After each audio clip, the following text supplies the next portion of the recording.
Back now, we've been remembering Carrie Fisher all morning, the actress passing away at the age of 60. She was best known for starring in A Galaxy Far, Far Away as the rebellious Princess Leia, but her legacy goes way beyond Star Wars. She was both Hollywood and galactic royalty. Carrie Fisher was just 19 when she took on that indelible role. Someone who loves you. The enchanting and piquant Princess Leia. Too little short for a stormtrooper. But Fisher's influence spreads well beyond Star Wars. She starred in dozens of movies and TV shows. She wrote books, and she attacked stigmas around mental illness, opening up to ABC's Diane Sawyer back in 2000. I own it. I'm mentally ill. I have a chemical imbalance that, in its most extreme state, will lead me to a mental hospital. She did it with both brutal honesty and fearless humor. The world of manic depression is a world of bad judgment calls. Just every kind of bad judgment. Because it all seems like a good idea at the time. A great idea. Even in the midst of her anguish, she dazzled. It would be warmer if we share.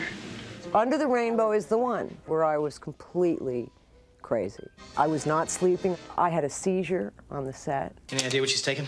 Pills, sir. Demerol. She chronicled her struggle with mental illness and addiction in her semi-autobiographical novel, Postcards from the Edge. In the movie version, she was played by her friend Meryl Streep. Off camera, Fisher was known as a brilliant screenwriter and best-selling author. I'm Carrie Fisher, and I'm an alcoholic. Including the book Wishful Drinking, a memoir which ultimately became a celebrated one-woman show. Many of us only seem able to find heaven by backing away from hell. And you know, while the place I've arrived at in my life isn't precisely everyone's idea of heavenly, I could swear sometimes, if I'm quiet enough, I can hear the angels sing. Wow. He was amazing.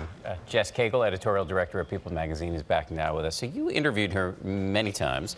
Tell us about the first time. The very first time I was writing, it was 1992. And I was writing a story about Sister Act for Entertainment Weekly. Remember the Whoopi Goldberg film?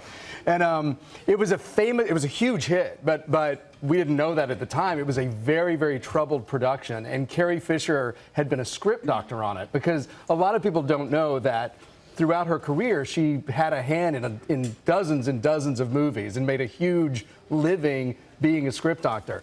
So she had come on to Sister Act to work on the film, and all of the great Maggie Smith stuff in Sister Act. She's the mother superior. Came from Carrie Fisher, because she had such a talent for creating characters through her writing and for story. And so they had to figure out a way for Maggie Smith to sort of be the mother superior, to be at odds with the film's heroine, but still be likable. Yeah. And so they found a way through all that. And so she could do these incredible one-liners, but in just a few lines of dialogue, you know, they built that wonderful character of Maggie Smith. Certainly did. So she's found ways to surprise us all. We are going to have the opportunity to see her on the big screen next December. She already filmed her role in the next Star Wars installment, which will be out in December. But what does this mean? What does her passing mean for the future of the Star Wars franchise? I think the future of the Star Wars franchise will be what the Star Wars franchise was always going to be. I don't think it's going to, you know, impact the making of the films at all. I'm sure that the filmmakers right now are trying to figure out